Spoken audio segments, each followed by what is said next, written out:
हुकूमत कर्नाटका की जानिब से शायद मुल्क में पहली मरतबा दीनी मदारिस में तलबा के लिए दीनी तालीम के साथ साथ असली तालीम को पढ़ाने के लिए एक मुनफरद स्कीम शुरू की गई है और उसका tender Shaheen group of institutions Bidar को मिला है।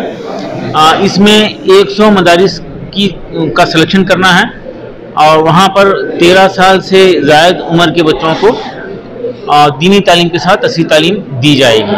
हुकूमत की जानिब से एक टीचर का इंतज़ाम होगा, 5 कंप्यूटर दिए जाएंगे और एक डिजिटल बोर्ड दिया जाएगा। बुक्स का इंतज़ाम हुकूमत की जानिब से रहेगा और शाहीन ग्रुप ऑफ इंस्टीट्यूशन कुछ साहिब खैर हजरात के ताउन से एक इजाफी टीचर देकर वहाँ पर तलबा को बिल्कुल बुनियाद से उनको AICU हमारा जो तरीक़ेकार है, एक टीचर 6 बच्चे होते हैं जहाँ पर उनकी बुनियादों को ठीक किया जाता है, मैथमेटिक्स और लैंग्वेजेस को ठीक किया जाता है। इब्तिदा में AICU के ज़रिए उनको इम्प्रूव करके फिर ये हाइब्रिड तरीक़ेकार रहेगा, ऑनलाइन ऑफलाइन। इनको 2 साल में 10th पास कराने का ये मंसूबा है। इसके लिए कर्नाटका के स्टूडेंट्स होना लाजमी है और किसी भी मदरसे में कम से कम 40 तलबा हों। ऐसे मदरसों की हम तलाश किए हैं, मज़ीद कुछ गुंजाइश है। हम चाहते हैं कि कोई मदारिस के ज़िम्मेदार अगर इसमें इंटरेस्टेड हैं तो हमसे रब्त पैदा करें और इन ऐसे मदरसों में दाखिलों के लिए भी लोग आगे बढ़कर अपने बच्चों को शरीक कराएं, क्योंकि वहाँ पर अब दीनी तालीम और असली तालीम दोनों एक साथ होगी। और तारीख़ गवाह है, दुनिया ने देखा है कि जब तक एक छत के नीचे दीनी तालीम और असली तालीम दोनों एक साथ हुआ करते थे, वो दौर इंसानी तारीख़ का सबसे सुनहरी दौर हुआ करता था। हम दोनों को अलग करके यकीनन नुकसान में आए हैं। फिर से दीनी असली तालीम के एक हसीन इम्तिजाज का दौर शुरू हो जाए, इसके लिए एक पहली पेशरफ्त है। इसके अलावा शाहीन का जो प्रोग्राम गुज़िश्ता साल शुरू हुआ था मदरसा प्लस नाम का, उसके लिए बेंगलोर में हम ड्रॉप आउट बच्चों को भी ले रहे हैं, हाफिज़ों के अलावा कनकपुरा और श्रीरंगापट्टनम में और बेंगलुरु के शाखाओं में ऐसे 300 स्टूडेंट्स जो ड्रॉप आउट हैं, कभी स्कूल नहीं गए, उनके लिए भी गुंजाइश है। हम NGO से, इंडिविजुअल से, ज़िम्मेदारों से ख्वाहिश करते हैं कि ऐसे स्टूडेंट्स को आइडेंटिफाई करके हम तक पहुँचाएँ और इसकी सारी तफसीलात हमारी वेबसाइट madrasa+.org पर हासिल की जा सकती है। कर्नाटक की उसका क्या फंड है, बजट कितना है, कितने बच्चों को उसमें दाखिला दिया जाएगा? इसमें 5000 मदरसे के बच्चों के लिए इसमें गुंजाइश है। हर मदरसे में औसतन 50 होना चाहिए, लेकिन कम से कम 40 हो और औसत 50 का हो जाए। 5000 स्टूडेंट्स के लिए है। इसके लिए हुकूमत की तरफ से 10 करोड़ रुपये सैंक्शन हुए हैं और वर्क आर्डर इसका शाहीन ग्रुप ऑफ इंस्टीट्यूशन को दिया गया है और ये वर्क आर्डर और सारे तफसीलात हम हमारी वेबसाइट पर उसको शाये कर रहे हैं। सारे एक्सपेंसेस और परचेसेस वगैरह जो भी अखराजात हैं वो सारे के सारे बैंक के थ्रू होंगे और हमारी वेबसाइट पर अवेलेबल रहेंगे। मैं शुक्रगुजार हूँ वज़ीर हमारे अक़लियती बहबूद के ज़मीर अहमद ख़ान साहब का और हुकूमत कर्नाटका का कि एक अनोखा मुनफरिद एक बहुत ही ख़ास प्रोग्राम शुरू किए हैं और ये भी वादा किया गया है डिपार्टमेंट की जानिब से कि ये प्रोग्राम सक्सेस हो जाए तो इसका इजाफा होगा। मुझे उम्मीद है कि ये अगर प्रोग्राम कामयाब हो जाए तो इंशाअल्लाह उम्मीद है कि दीगर रियासतें भी इसको अपनाएंगे और एक बड़ा काम होगा, बड़ा डेवलपमेंट होगा। कल्चर के साथ कैसे मुमकिन है, सिर्फ 2 एक गवर्नमेंट की तरफ से एक आपकी तरफ से? ये इसका तरीक़ाकार होता है, बच्चे जैसे कि शोबे हिफ्ज़ में हैं, हिफ्ज़ कर रहे हैं, तो इब्तिदान हम वो बच्चों को वक्त वाहिद में 12 बच्चों को वहाँ से निकालेंगे, हाफिज़ साहब के पास से हटाएंगे, 1.5 घंटे के लिए अपने पास रखेंगे उनको और AICU के स्टाइल में उनको मैथमेटिक्स और लैंग्वेजेस इंप्रूव करेंगे। फिर बच्चे वापस जाएंगे, फिर दूसरे बच्चे आएंगे। इसी तरह ये टीचर के लिए 8 घंटे हम मसरूफ़ करें। ये हमारे 35 साल के तजुर्बे का नतीजा है और ये गुज़िश्ता 15 साल से हिफ्ज़ुल कुरान प्लस, फिर मदरसा प्लस के नाम से प्रोग्राम चल रहा था, फिर ये गवर्नमेंट का प्रोग्राम है। इसके तजुर्बात की बुनियाद पर हम इसको आगे बढ़ाना चाहते हैं। आगे जाके इसकी जो तादाद है वो बढ़ सकती है, ज़्यादा से ज़्यादा बच्चों तक पहुँच सकते हैं। देखिए, वैसे डिपार्टमेंट का वादा है वो बताए हैं कि अगर इसको हम सक्सेसफुल करके दिखाएंगे तो इसकी लिमिट नहीं रहेगी। हर वो मदरसा जो इंटरेस्टेड है वहाँ पर ये सारी सहूलतें गवर्नमेंट की तरफ से दी जाएंगी। मदरसों का इंतखाब कैसे हो रहा है? मदरसे वाले डायरेक्ट आपको कॉन्टैक्ट करें या आप कॉन्टैक्ट करें? हम भी अप्रोच करें और मदरसे वाले रजिस्टर करें, फिर उसकी स्क्रूटनिंग हुई। अभी करीब 70 के ऊपर मदरसे जो है हमारे पास सिलेक्टेड हैं। मजीद कुछ मदरसों की गुंजाइश है, अगर चाहें तो हमसे रुजू कर सकते हैं। कोई भी मदरसा या सिर्फ वक्फ का मदरसा? देखिए, वक्फ का मदरसा होना ख़तई ज़रूरी है। ये रजिस्टर्ड किसी ट्रस्ट या सोसाइटी के अंडर में चलने वाला मदरसा होना चाहिए। ज़ाहिर है तमाम मदरसे किसी न किसी ट्रस्ट या सोसाइटी के अंडर में चलते हैं, ये काफ़ी है। मसाजिद के ज़ेर तमाम है, लेकिन वो भी कोई ट्रस्ट या सोसाइटी उनकी रजिस्टर हुआ करती है। आमतौर पर दो दोस्त मिल लिए और चला लिए, ऐसा नहीं होता। दो भाई चला ले रहे हैं, ऐसा नहीं होता। शायद होता तो 2-4% हुआ भी होगा, लेकिन 95% 98% ट्रस्ट या सोसाइटी के अंदर ही होते हैं। और इसका वक्फ के अंदर रजिस्टर होना ख़तई ज़रूरी नहीं है। और ना ही मदरसे मुस्तकबिल में गवर्नमेंट को जवाब दे रहेंगे, क्योंकि गवर्नमेंट का ट्रांसैक्शन मदरसों से डायरेक्ट ख़तई नहीं होगा, ये सीधे शाहीन के ज़रिए ही होगा। तरबियत के बाद क्या उन्हें SSLC की सर्टिफिकेट मिलेगी? हाँ, या NIOS से 10th का जो है उनको सर्टिफिकेट मिलेगा, जो पूरी दुनिया में जो है एक्सेप्टेबल है, और उसके ज़रिए कोई भी बड़े से बड़े कोर्स कर सकते हैं। लेकिन सिर्फ उनको वहाँ रोकना नहीं है। ये हाफिज़ होने के बाद, जैसा कि मदरसा प्लस और हिफ्ज़ुल कुरान प्लस हमारा प्रोग्राम चल रहा है, उनको गवर्नमेंट रेसिडेंशियल स्कूल में मौका दिया जाएगा, जैसा कि डिपार्टमेंट का टारगेट है। और उसके अलावा भी दीगर स्कूल्स में उनको इम्प्रूव करेंगे। अभी हम यहाँ पर अभी बताए कि ऐसे बच्चे हाफिज़ बच्चे माशाल्लाह, एक घर के 4-4 बच्चे 5-5 बच्चे हाफिज़ बन रहे हैं। और अब हमारे पास उन्हीं के वो चारों के और 2 छोटे भाई वो भी हाफिज़ हैं, यानी एक घर में 6 हाफिज़ और 6 के 6 उम्मीद है कि डॉक्टर बनेंगे। और वो जो कभी स्कूल नहीं गए थे, 3 महीने के अंदर वो इम्प्रूव हुए AICU में। उनकी रियाज मैथमेटिक्स और लैंग्वेज को इम्प्रूव करे और उनको 10th में बैठने के काबिल करे, वो 10th करे, 12th करे और गवर्नमेंट सीट हासिल करें हैं। ये आसान है, क्योंकि ये हाफिज़ होते हैं तो यकीनन ज़हीन होते हैं, और ये हाफिज़ होते हैं तो मेहनती होते हैं। इनको टेलर बनाने की, कारपेंटर बनाने की जो बात होती है, ये सरासर नाइंसाफ़ी है। बल्कि होना तो ये चाहिए, इनको IAS बना दो, डॉक्टर इंजीनियर बना दो, साइंटिस्ट बना दो, चार्टर्ड अकाउंटेंट बना दो।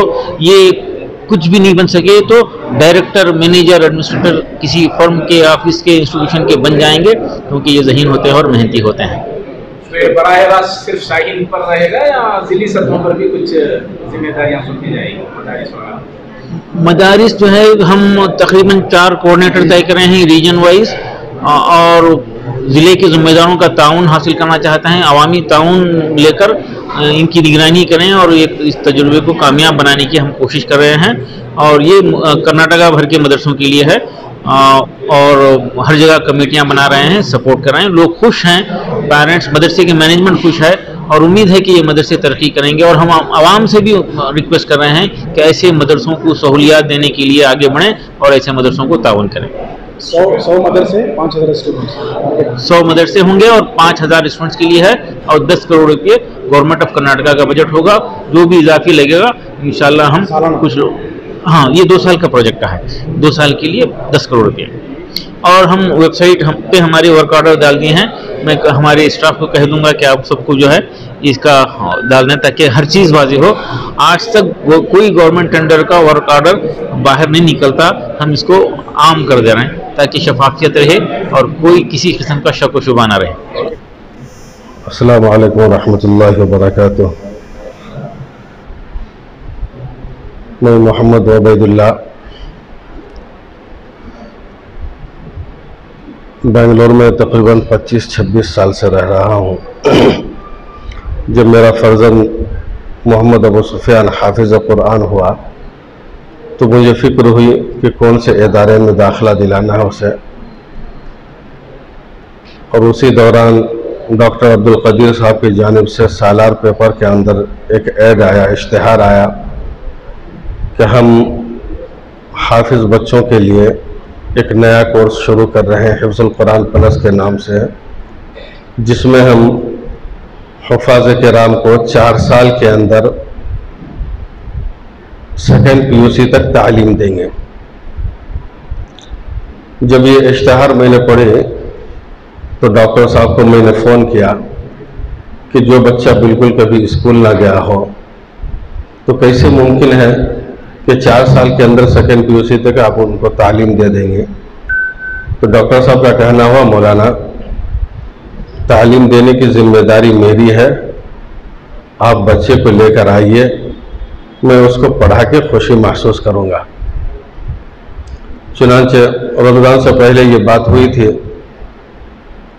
डॉक्टर साहब तो उसी वक्त बुला रहे थे कि अभी आ जाइए, लेकिन मेरा कहना हुआ कि बच्चा अभी रमज़ान में तरावी सुनाएगा, इंशाअल्लाह रमज़ान के बाद आता हूँ।